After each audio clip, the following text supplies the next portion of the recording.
When you plant trees, so you put saplings into the soil, you can be sure that most of them won't survive. But don't worry, that's entirely normal because you need to take into account things like forest fires, floods, climate change. The thing is that our partners in India are breaking records in an area that is not super easy to plant trees in, which is why I'm heading there to see how they're doing it. For context, and before we go, usually a tree survival rate of about 50 to 60% is actually pretty good, but our partners are achieving a survival rate of 85%. How are they doing it? Let's find out. We're going to India. Actually, before we go, if you're aware of Ecosia and you're aware of this tree counter that we show you, don't panic. That tree counter only shows you trees that have survived. They're past this critical first years. Okay, let's go to India.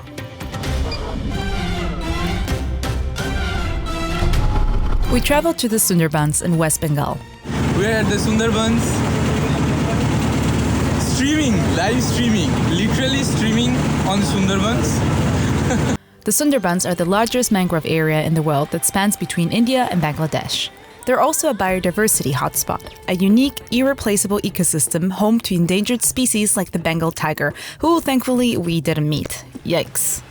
Sadly, this region is threatened by a rising sea level, more and more cyclones due to climate change, and human pressures such as overfishing and deforestation. On the Indian side, the Sundarbans consist of 102 islands, half of which have been inhabited by humans for hundreds of years.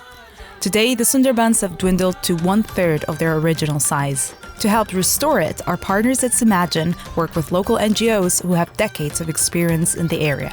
For this trip, I brought along Joshi from the Ecosia team, and we were accompanied by Orup and Debashish from Symagine, Ecosia's partner organization on the ground.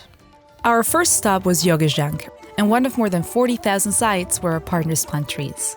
On paper, what Ecosia does here is similar to what we do in most places, supporting local organizations to plant trees that serve both nature and the local communities. So I thought the first thing was to interview Debashish, but no, first thing is food. Yes. Food first. Food first. Always. At all times? Always at all times. So why is the survival rate here, after 3 years, so high at 85% instead of the usual average of 50%? I asked Debashish, and a goat shed because the wind was overwhelming my microphone. We make inundation map and we analyze the cyclone trajectory, and we use also elevation maps. So from this technique, first we choose the areas and then talk with the local people. To survive a tree, one factor is very important, that how they are nurtured by the owner of the trees. So it depends on the communities.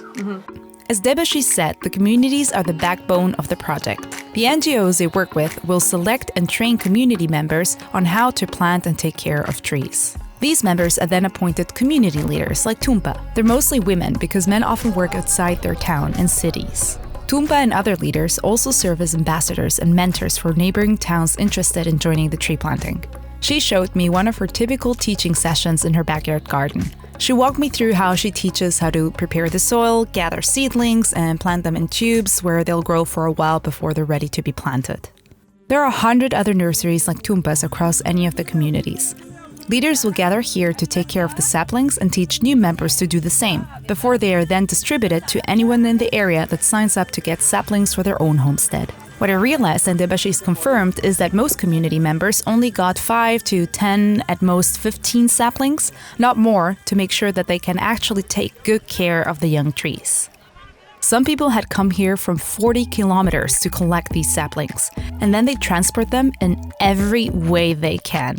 Right, so I had learned that Symagine and the NGOs on the ground carefully teach people how to grow saplings properly, which is one explanation why the trees here do so well. You mentioned that one of the things that contributes most to the success of this project is the community. So who do I need to talk to really understand this? I can mention thousands of women, but because you don't have so much of time, yes. So you can go to talk to Malati. We continued our journey further up north to meet Malati, one of the most senior community leads that Symagine works with. We're walking by a market to see where some of the fruits and vegetables that the farmers we work with are sold. Our partner organization plants fruit trees, which communities will be able to consume themselves or sell for additional income only 2 to 3 years down the road in markets just like these. I find it quite hard to shoot when everybody's looking at me. I need to get used to that. Yeah. Repeating things Kind of in a English. celebrity, you know. A celebrity? Huh? Yeah, from abroad. Okay. As Debashish explained to me, this area in the north has better conditions for trees to thrive, since it is not as prone to floods and cyclones as the heart of the Sundarbans. However, there is one challenge they share with the communities down south.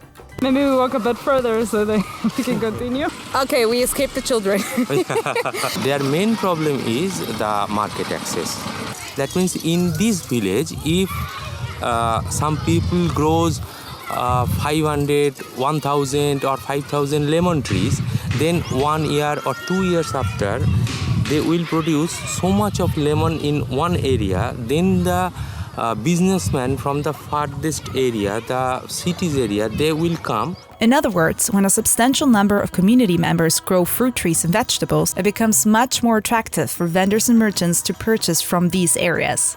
So everyone wins if everyone's trees thrive. After the detour to see the markets, we continued our trip to meet Malati. Am I looking for Malati D? Malati, who you'll hear me call Malati D, the D at the end being a polite form to address women, is, as I said, one of the most senior community leads in the area. Her role is to monitor the planted trees and help tree planters take care of them. I don't always quite know what's happening. I don't understand the language and things just happen. I just got flowers, which is really nice. Oh, beautiful. So this is like a welcome ceremony and now they're going to sing something. আমাদের মানে সংগঠনেরই songs তো আমি gift করব ধর্মের ঠেলা ঠেলি হিংসার আঘাতে ছিড়বে না ছিড়বে না ছিড়বে না. The most senior community leads, like Malati, will continuously teach the newer ones how to recognize if trees are not doing well and what to do about it. The leads then go from homestead to homestead to monitor the trees, count them, and help farmers keep them alive. The trees that you plant here have a survival rate that goes beyond the average. And I'm really interested in knowing why that is. যাতে গাছটা বেঁচে থাকে তিনি যেমন দেখছেন গাছটা তেমনি আমরাও তার সঙ্গে হাতে হাত মিলিয়ে সে গাছটা যাতে সুস্থ থাকে ভালো থাকে বড় হয় তার জন্য আমরা সঙ্গ দিই যে কমিউনিটি মেম্বার দেখুন আমরা যখন গাছটা দিই তখন আমাদের কিছু বক্তব্য থাকে গাছ আপনি নেবেন কিন্তু গাছকে যত্ন করবেন না বেড়া দেবেন না ঘিরবেন না এটা করলে হবে না আমার কিছু শর্ত আছে গাছ দেওয়ার পরিবর্তে আপনার কাছে আমি কিছু চাই না তো সেইভাবেই তার আগ্রহের সহিত তার অগ্রগতির প্রভাবটা দেখে তবে আমরা তার হাতে গাছ দিয়ে দিই এর কারণেই গাছের এটা আমাদের কাছে বেশি We spent the next few days with Malati to monitor trees with her. As usual, she first invited us to a breakfast, which is the part we never show, but honestly, we ate so much amazing food during this trip. I have slowly mastered the technique of taking the rice and then shoveling it into my mouth with my tongue. Nice dinner.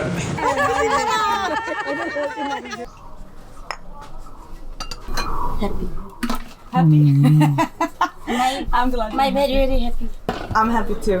Happy to be here. Can I help? I wanted to help. Instead, I'm sitting here with 2 cups of tea being observed by people. What struck me is that she started the day praying to a tree. If that's not a symbol for how important trees are here, I don't know what is. After loads of food, praying, and tea, we were finally off to visit the tree planters, but Joshi had noticed something. When she was making tea, which could explain the survival rate as well, Yeah. is that she cooks with gas and not with firewood. Oh, And I wow. think that makes a big difference in comparison to many of the places we work in usually. আমার beneficiary আমার মাই old friend I didn't get it in the camera because she was fast, but everywhere we went, Malati was greeted like an old friend. Monitoring করি যখন এই মাটিটা যখন শক্ত থাকে তখন আমরা হয়তো বেনিফিশিয়ারির সঙ্গে বলি যে আপনার এই গাছের গোড়ায় জল দেওয়ার প্রয়োজন আছে কিন্তু যখন দেখি এরকম নরম আছে জলের সেচের মানে সেচ দিয়েছে তখন সেটাকে দেখে বলি না গুড এ পাতায় কোনো পোকা নেই দেখুন পাতাগুলো ভালো আছে এই যে কচি কচি পাতা বেরিয়েছে নতুন করে মানে ওনার পরিচর্যার জন্য হ্যাঁ এবার গাছগুলোর গ্রোথও হয়েছে। This is betel nuts. This is the alternative plant for the fencing. If any kind of this lemon trees is not giving sufficient food in this season, maybe this season is alternatively giving the plants, and the economical value is balancing. That the farmer is getting a more benefited from once, and it's also It's demand. like a backup plant. Yeah. It's like a Backup plant, you can say. Backup plant. Wow, the pun. You're now the official. Brand ambassador of Ecosia from West Bengal, India. Production, Welcome to the actually. team. Thank you. As we went on and on from farm to farm, we were impressed to see how healthy the trees were looking. I couldn't believe my eyes when we entered this plot from a farmer that only started planting 2 years ago. Here, the work of Malati D and other community leaders becomes really tangible. So thanks in part, of course, to the climate, but also to her work with the farmers, the trust that they built with each other. They're not just making sure that the trees survive, but that they thrive. This tree is only 2 years old, and it's already so much taller than I am. This is really impressive. It's really exciting. Thank you. Hello. I have one main question. Why does he plant trees? এখন আমার ফাঁকা জায়গা কিছু পড়ে আছে, কিছু তো করা হয় না। তারপর এখন ব্যবসাটা আগে করতাম, এখন বয়স হয়ে গেছে, বাড়িতে থেকে যদি কিছু টুকটাক করা যায় তাই লাগানো হয়েছে। The best part of what Sheepnut said happened after I turned off the camera, because that's how it usually goes. But he said to me that he considers the trees he plants as his retirement plan, which just comes to show the benefits that the communities can reap off these projects. Literally. Oh my God, thank you. This is so sweet. Does it look pretty? Yes. Look pretty. Thank you. So being at the homesteads has made me realize that these people here, they're not just co-workers, they're actual friends. They are supporting each other with information how to plant a tree and if anything goes wrong, but they're also holding each other accountable, because as Debashish told me at the beginning of this trip, that's the way they attract outside interest for someone to come here and try to find a place for those fruits and vegetables in local and national markets. And I think that is a big hint at why the trees here are so well taken care of, and therefore this high survival rate. Hello, I'm Hello. We've become best friends. Best friend. Become best friend. Friend. Yes. Okay, Malati Di. We've arrived at the end of today. Thank you so much for showing us around in the homesteads, the trees. I've learned a lot from you, and I leave very inspired and very grateful for how much you're taking care of our trees. Thank you so much. Bye. See you next time. See you soon. It's always the saddest part is to leave. Yeah. We never say we are leaving. We are say we'll come back. Okay, we'll come back. 85% survival rate makes so much more sense to me now. Symagine is planting fruit trees, which the communities can benefit from quite directly, but also in the long term. They're teaching everyone involved very carefully how to plant the trees, but also how to nurture them. And they're involving the communities. And I think that that's the most important thing, really. They are empowering the communities to lead the project themselves. I mean, you've seen it. Malati, Tumpa, Sheepnut, they're all very personally dedicated to the project. And also Debashish and Arup, they have an excellent relationship with the communities. What I've learned in this trip is a lesson that I already knew, but that is always good to remind oneself of, which is that in communities lies the strength to overcome anything, however big. And that's why it's so amazing that millions of you use Ecosia and make all of this possible. And if you're new here, Ecosia is a search engine. You can download it, it's for free, works like any other, but we invest 100% of our profits to restore landscapes in the world's most threatened biodiversity hotspots. Let me know in the comments how you like this new format we're trying out, and hasta pronto. See you next time.